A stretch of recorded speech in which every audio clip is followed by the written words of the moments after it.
Stampers, this is Lisa with Queen Bee Creations. Today we're going to be making a kind of a flip fun fold card, and it's got a bit of a peekaboo window to it.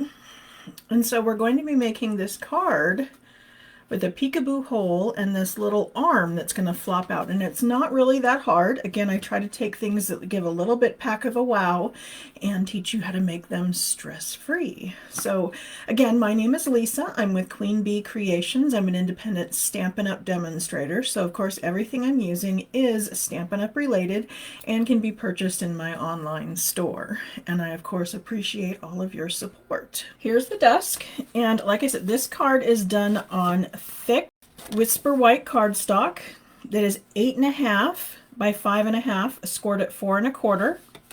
We're going to have an inside layer that is 4 inches by 5 1/4, an outside layer that is 4 inches by 5 1/4, and then we're going to have a layer of DSP. This one here is Evening Evergreen because this contains Evening Evergreen. And we're also going to be using Cherry Cobbler ink, which can also be found in there. So this is going to be our color palette. Evening Evergreen, Crushed Curry, Cherry Cobbler. I need a scrap of cardstock in the Evening Evergreen to make the circle that's going to go back there. Some scraps for making the pieces that are going to go on there, and then I'm going to need a 1 inch by roughly 5 inches to make my little arm that's going to flop in and out.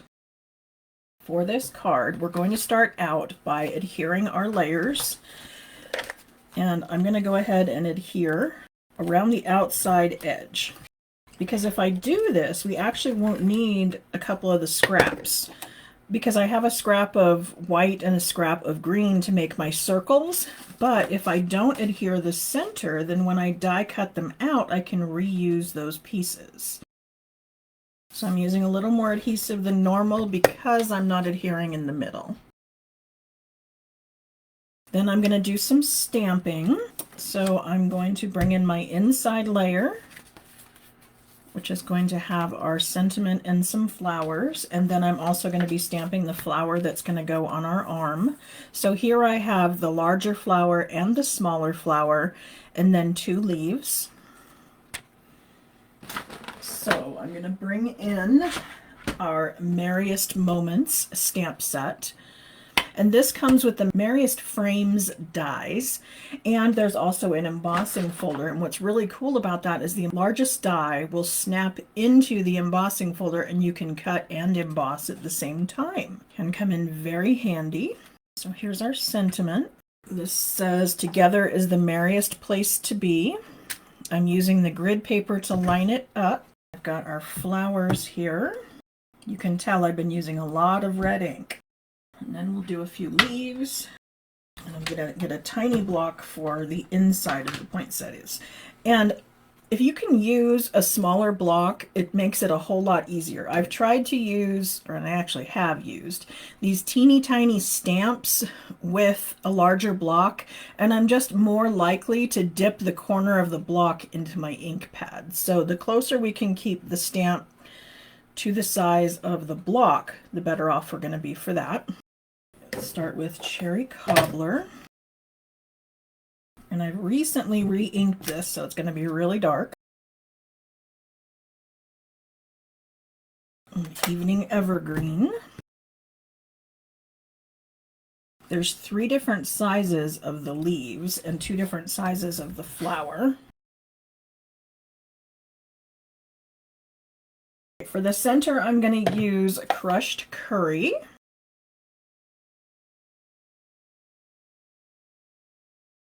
Now I need to do a little bit of die cutting. So I'm going to bring in our cut and emboss machine. I've got plate 1, plate 2, and 2 of the number 3. We'll be able to do these all at the same time as long as my dies don't run into one another. Looks like I may have cut that a little close. This is one of those flowers where you have to kind of spin it around. Usually what I end up doing with these, once I find out where they go, Like I will set it on here and then I will set the die down to make sure that it matches, and then I'll make a little mark on the stamp and on the die in the direction they're supposed to go so that I don't get confused every time I go to lay them down. I haven't had a chance to do that yet, so we're winging it. Also, if you have issues, you know, like my hands are a little shaky today, probably too much caffeine, you may want to use a little bit of washi tape to hold these in place as you run it through. It'll keep them from shifting. I couldn't do the second flower because they were a little too close. Another thing I try to do is look for kind of an odd indentation. Sometimes that'll help me find an edge, you know, or what direction it's supposed to go. Now we have one more to do. What I want to do now is I want to die cut the circle out of the middle here. And so what I'm going to do is use the layering circle dies. One of the ways you can test which one you want to use is by laying it over the sentiment, because we want to make sure we see the whole thing. So you could just try different dies until you get the ones that fit. Another thing, if you're worried about lining it up, is you could have stamped that afterwards. So you would have stamped through the hole. Mostly what we're going to see is that little flopping arm. So, see, there's our green one, our DSP. Ooh, it didn't go all the way. Probably should have run it through twice because there were so many layers.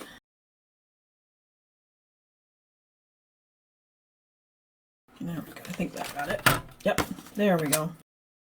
Sometimes if it's giving you issues, you might want to add a little bit of a shim, and a shim is just a piece of cardstock that you put underneath, just making the sandwich like a little bit thicker. Although I would have thought with the 3 layers we were doing that already, but must just be because I'm on camera. I've made this card a lot. We even did it for a class and we didn't have these issues. So it's the camera, I'm sure of it. Here's all our little pieces, and I'm going to keep the white one, and I wanted to keep the green one. And now we're ready to adhere our little arm. So what I'm going to do is just measure this out about 2 inches and score. And then I'm going to adhere it to the back of this layer. That's one of the reasons I have a white layer inside of a white card, is so that I had this. And if I wanted to, I could even go all the way this way. This is 2 3/4 inches. And that'll just give me more to glue onto. Really, it doesn't matter.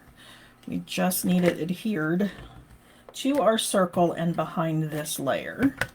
So I'm going to attach behind the layer first and then adhere this to the inside of the card. Again, a little bit extra adhesive because it's going to be movement. Now what I want to do is I want to adhere this with the card closed. That's how I'm ensuring that this piece is going to be exactly in that hole. And then because it's got this white on the back, what I'm going to do is go ahead and use this white circle and adhere that over the top. And then it just hides the fact that it's an arm. So what do you think? Pretty sneaky, huh? Okay, now what I'm going to do is just assemble my flower in the middle.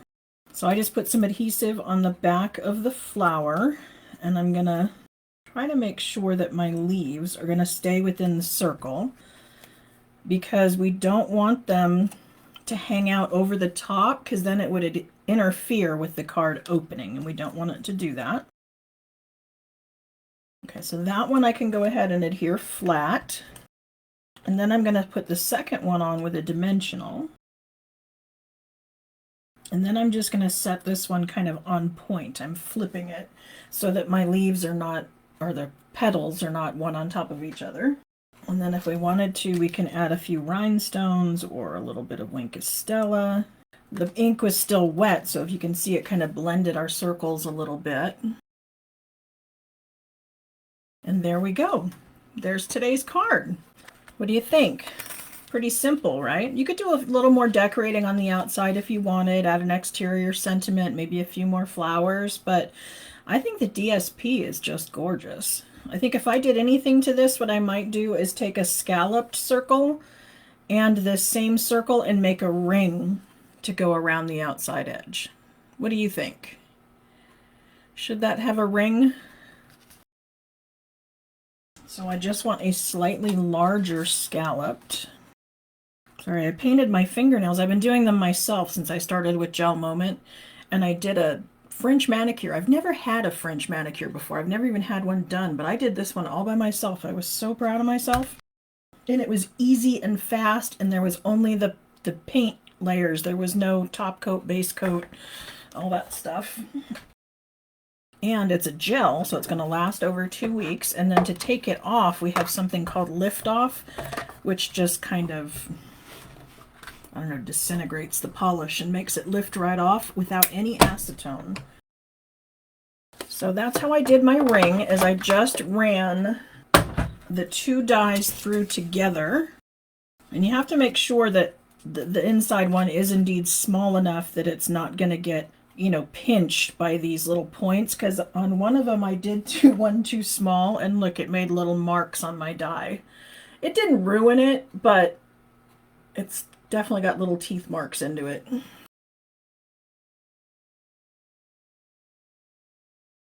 Okay, I'm using liquid glue, so I have my wiggle room time.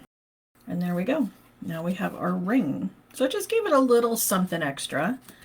I mean, closed you can't hardly tell, but once it opens, you do see the green ring. So that's today's card. I invite you to shop with me and make some fabulous cards. Thanks for joining me. Bye.